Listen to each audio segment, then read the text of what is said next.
di sini dan maaf suara saya agak serak, belum minum juga. Jadi gue hari ini akan melakukan perbaikan di sekitar transmisi ya, tapi masih perbaikan ringan. Jadi saya akan memperkenalkan suatu spare part di sini, tapi ada spare part yang nggak asli juga. Jadi saya akan mengganti pair coupling dari BRT uh, karena gue pengen apa memperkencang motor saya karena gear saya sudah berubah dari yang tadi dia 45 menjadi 44 saya turunin, tapi depannya saya turunin lagi jadi 12 ukurannya. uh, Kemudian saya juga ganti juga dengan menggunakan kampas kopling dari PRT juga yang katanya jalur olilnya lebih lebar dan torsinya katanya digaransi torsi naik hingga 10%. Jadi ini ada waktu kurang kurang fokus. Jadi ini sih kayak perbandingannya lah ya dari original ke punya BRT-nya sendiri. Maaf ya kameranya kurang fokus banget. Ya, karena gue pakai GoPro jadinya nggak terlalu jelas banget ya. Tapi oke lah. Sama untuk perbaikan kecilnya saya jaga-jaga beli per ini. Kenapa saya beli? Karena transmisi untuk persenelnya udah mulai agak slip ya dan longgar juga.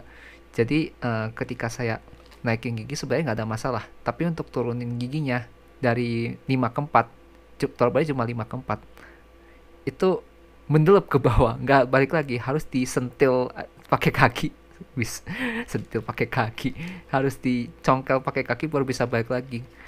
Nah katanya kemungkinan bisa jadi si per ininya ada yang patah atau sudah oblak atau uh, si drumnya yang ada yang longgar.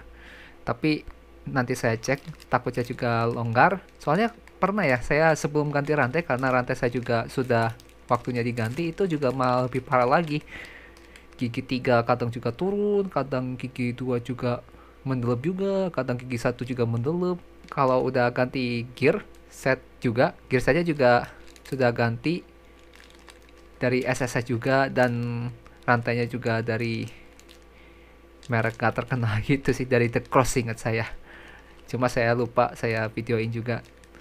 uh, dan ini juga, dan penyakitnya sih malah belum sembuh, cuma masih agak mending sih, cuma dari gigi 5 ke 4 aja yang agak problem dan juga tidak bisa dinetralkan. Nah katanya penyebabnya ini, tapi nggak yakin juga sih apakah bener atau enggak. Oh ya, sama sekalian gua ganti filter oli juga karena udah waktunya diganti juga. Oh ya, saya lupa, saya juga sekalian ganti oli ke Eneos.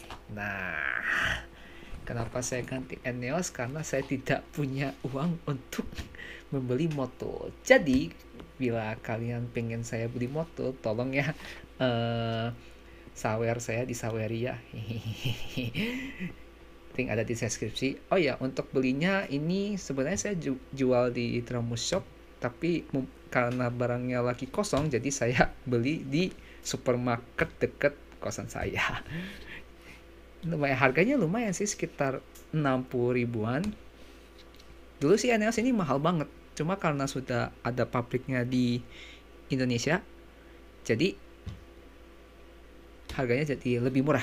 Harusnya kalau moto bikin di Indonesia juga harganya harusnya juga lebih murah ya, jadi terjangkau lah buat rider-rider yang mungkin berpenghasilan menengah seperti itu. Lumayan, Eneos juga bagus selain moto kalau menurut saya. Nah kalau barang ini ada di Dramus Shop, ini ready, dua barang ini termasuk ini juga ready.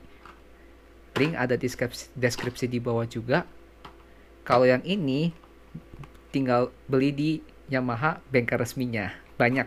Ini mah banyak sih dijual di bengkel resmi, dan jangan khawatir, di bengkel resmi itu harganya murah-murah. Jadi kalau ada yang nawarin harganya di mahal-mahal banget, wah itu pasti mainan. Tapi saya yakin bengkel resmi Yamaha terbaik, karena saya belum menemukan bengkel Yamaha resmi yang abal-abal. Saya belum menemukan. Ini juga sama, belinya di bengkel resmi Yamaha, tapi ini katanya langka banget. Jadi saya nyari di seluruh bengkel Yamaha di Bandung, ada beberapa yang nggak ada. Jadi ini cuma, dan ini saya nemunya di Yamaha di Pati Ukur. Ini juga sama, belinya di Yamaha di Pati Ukur Bandung. Yang buat kalian yang tahu di Pati Ukur di mana, deket kampus Unpad. Jadi ini semua, ini dua ini beli di bengkel resmi. Ini kalau yang mau beli ada link deskripsi di bawah juga. Ini ada link deskripsi juga di bawah. Kalau ini nanti kedepannya juga akan dijual di Drum Shop juga. Jadi tunggu saja, coming soon. Oke. Dan nanti juga akan saya review kenapa saya pakai oli ini juga. Oke. Langsung saja kita pasang spare part ini. Semoga tidak ada masalah juga saat pemasangnya juga, karena saya belum beli packing. Tapi karena saya pernah buka sebelumnya, jadi katanya setelah udah di servis katanya packingnya harusnya nggak ada trouble. Cuma ya kalau misalnya sobek ya tinggal beli aja. Seperti itu. Aduh, jatuh. Oke, langsung aja kita langsung pasangkan saja kalau begitu.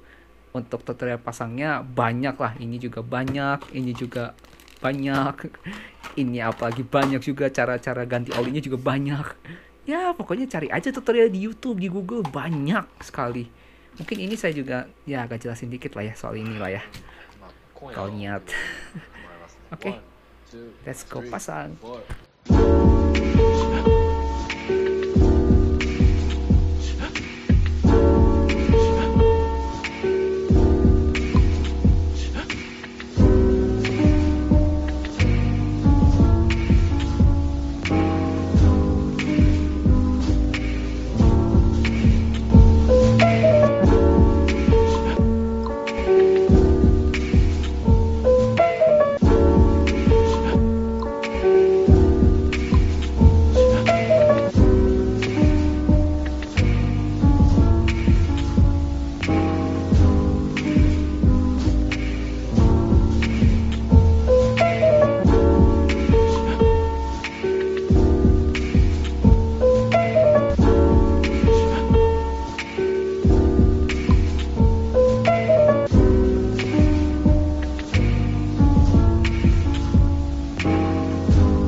Oke, jadi penyebabnya mungkin ini agak sedikit longgar ya kalau menurut saya tuh.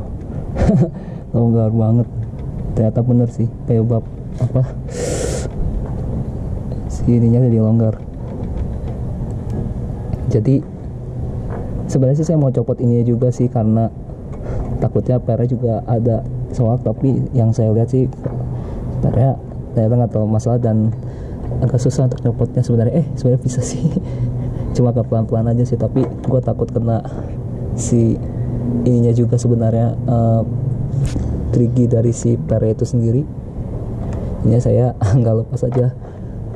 Jadi kalau untuk lepas ini ternyata harus lepas ininya juga, tapi karena saya nggak punya alat taker jadinya nggak saya lepas dan spare part ininya nggak kepake ternyata.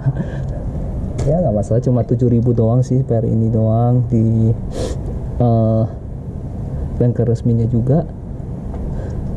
Jadi mungkin kalau saya sih mungkin lebih ke apa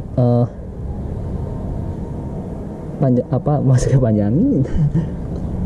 Jadi kemungkinan saya akan kencangkan saja ininya saja dan balikin lagi seperti semula, karena ini juga susah dinetralkan juga sebenarnya, seperti itu ya.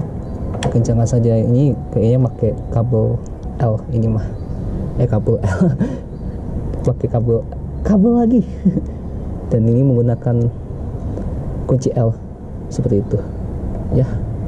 Langsung saja. Oke.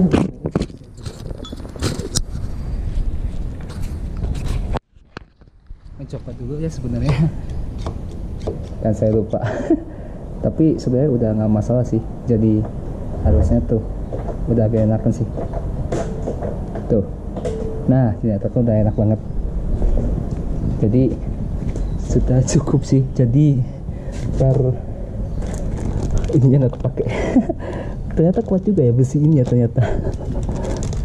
Tapi no problem. Tapi gue takutnya pas ini pasti akan kepake mungkin sekitar setahun 2 tahun, karena kan namanya juga besi kan pasti ada umurnya juga. Apalagi motor ini juga udah 8 tahun 7-8 tahun lah, sekitar 7-8 tahun.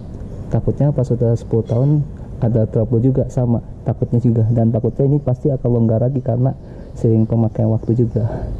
Jadi nggak masalah, jadi saya akan langsung ke pasang si kopling-nya sendiri. Dan ternyata ternyata awet juga ya punya Yamaha. Jadi ini masih ada tebelnya juga, bisa dilihat di samping juga masih ada. Ini sih perbedaannya sih kalau yang saya lihat. Nah, kalau mungkin perbedaannya ini sih. Perbedaannya apa bedanya punya BRT sama punya Yamaha aslinya? Ternyata ini lebih longgar. Jarak antara kampas satu dengan kampas lainnya lebih longgar. Sedangkan ini kan sempit banget, yang katanya akan memperlancar lajur oli katanya dari klaimnya BRT nya sendiri. Cuma nggak tahu ya ini benar atau enggak. Yang penting ininya makin longgar, ininya lumayan sempit ya. Nanti tinggal dites aja, sekarang tinggal pasangnya.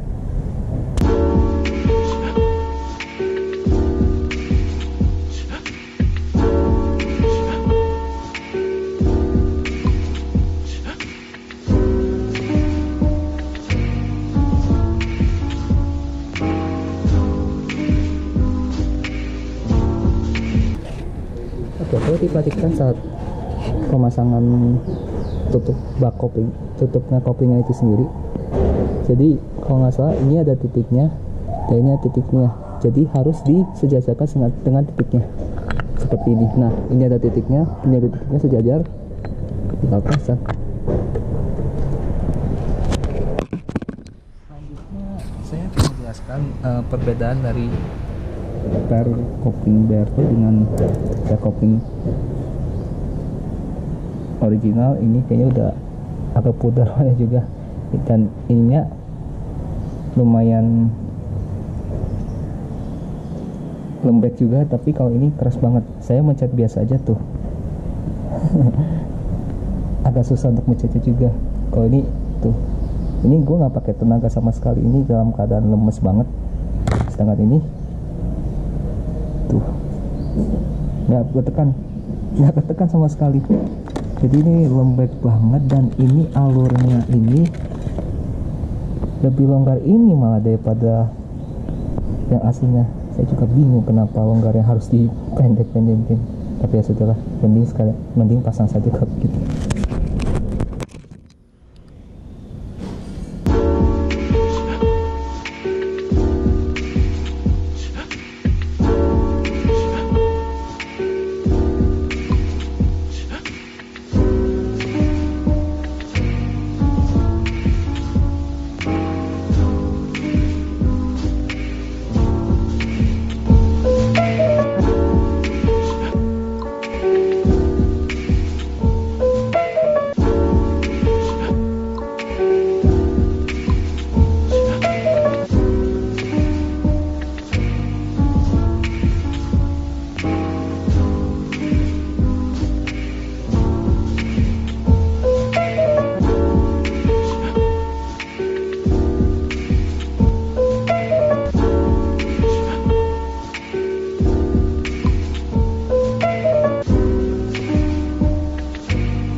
Sudah selesai ganti kampas kopling, per kopling, dan oli.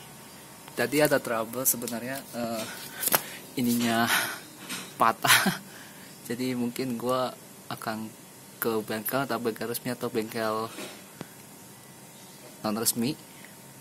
Dalamnya di sini. Mungkin kalau kalian tahu ada penyebab patah di dalam seperti ini gimana, bisa komen di bawah juga.